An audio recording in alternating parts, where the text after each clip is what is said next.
Hello, welcome to Equal Entertainment. I'm Tracy E. Gilchrist. Tracy Chapman could become one of the few Black women to have a #1 song on Billboard's country music chart. That's because of Luke Combs' cover of Chapman's Fast Car. It's currently sitting at #2 behind Morgan Wallen's single Last Night. According to Rolling Stone, only a handful of Black women have ever scored writing credits on a #1 country hit, including Alice Randall Taylor Parks and Esther Dean.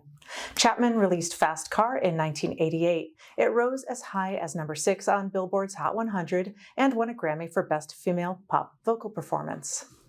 Plans for thousands of actors to go on strike are now on hold.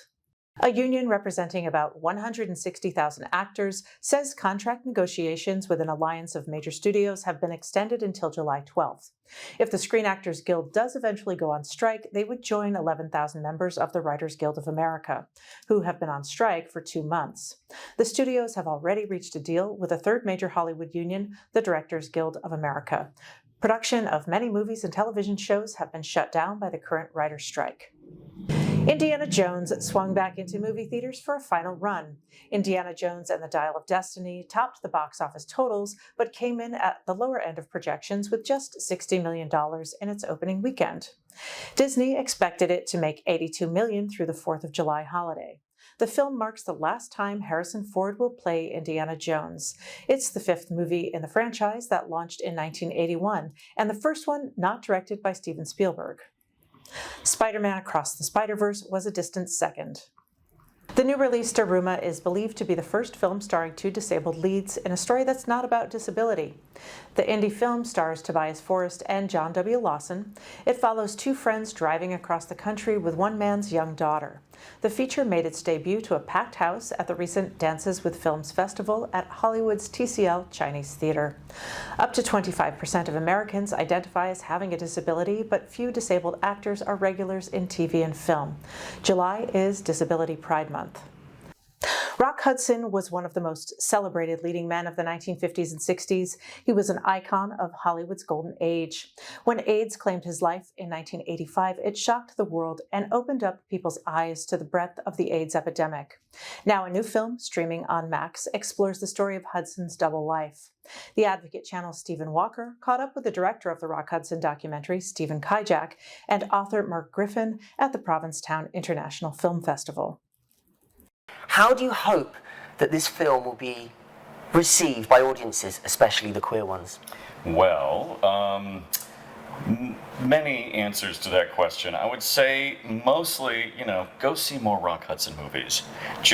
There's about 70-something to choose from, and they're fabulous. The bigger takeaway, though, is we're really trying to recenter him in the culture as not only a great kind of mid-century movie star, up there with Marilyn and James Dean and the like, but we're reminding people what a catalyst he was in the 80s when he was the most famous person and first most famous person to publicly divulge that they had HIV/AIDS, and then he died of AIDS in 85. And a lot of people forget what a bombshell that was in the culture.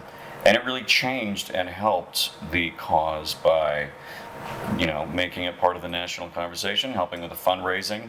So it's like the film in general is like a legacy reset. You're researching a time when the stigma of the closet was, in Hollywood and in culture, was massive.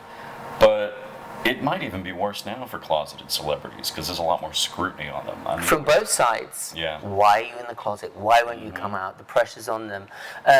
You said you relied heavily on, your findings. What other things did you rely on? Were there like personal stories? Obviously, you have the films. Mark interviewed. How many years did it take you to write the book? It was over 4 years, and it was a process of interviewing over 100 people. So basically, I got really greedy about trying to get my hands on whatever surviving co-stars, friends, relatives, boyfriends, domestic companions of Rock's were still around. And thankfully, I started that process like 2013, 2014. So at that time, there were still quite a few people to talk to. Not as many as I would have liked, but quite a few. And it was kind of an exhaustive process, truthfully, to gather up all that history. But considering that Rock Hudson was an American film icon, an LGBTQ icon, and the so-called face of AIDS, I mean, this one human being is embodying all of that. So that's a tremendous amount of history that you want to capture. And yeah, so down from like hundreds of interviews that he thankfully recorded and digitized, we whittled that down, you know, and some of these people are no longer with us, co-stars, like you said, ex-lovers and friends.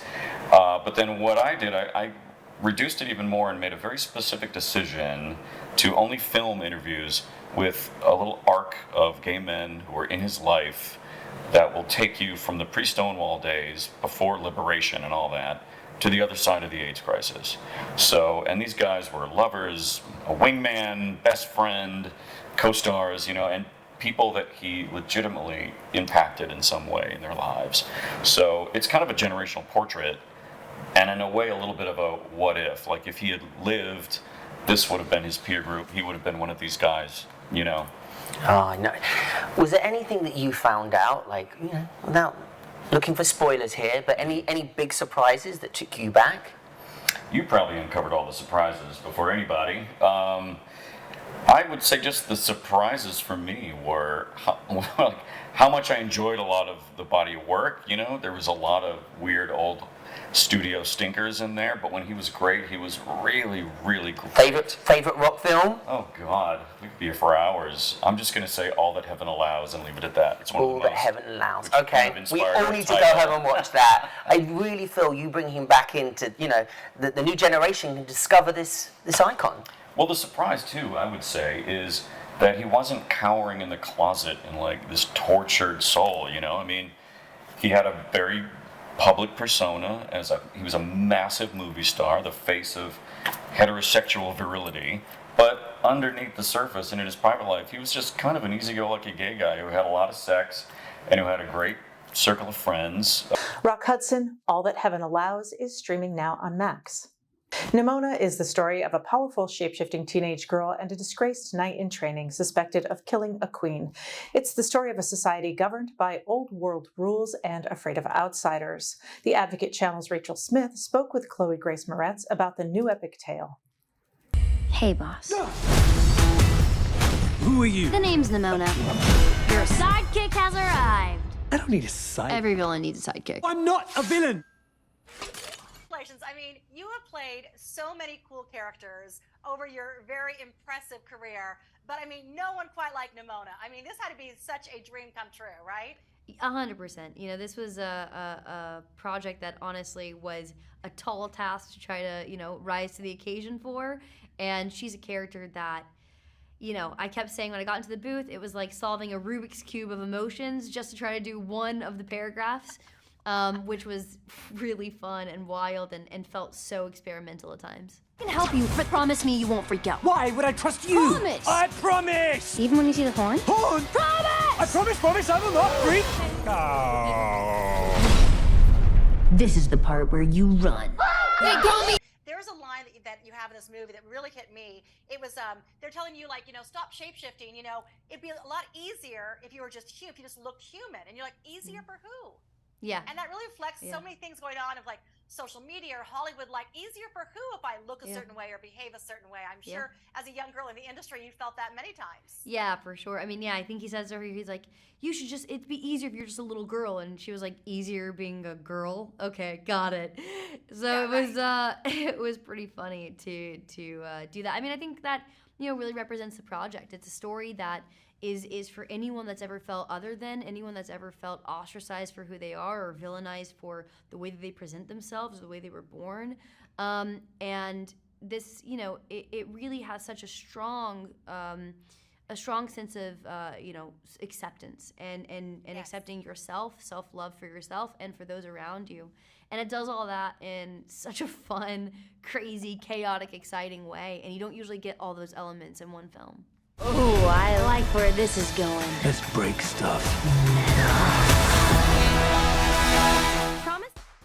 You can watch the Advocate Channel live by downloading our app in the Apple or Google Play Store. You can also subscribe to our YouTube channel. For the Advocate Channel, I'm Tracy E. Gilchrist, and thank you for watching.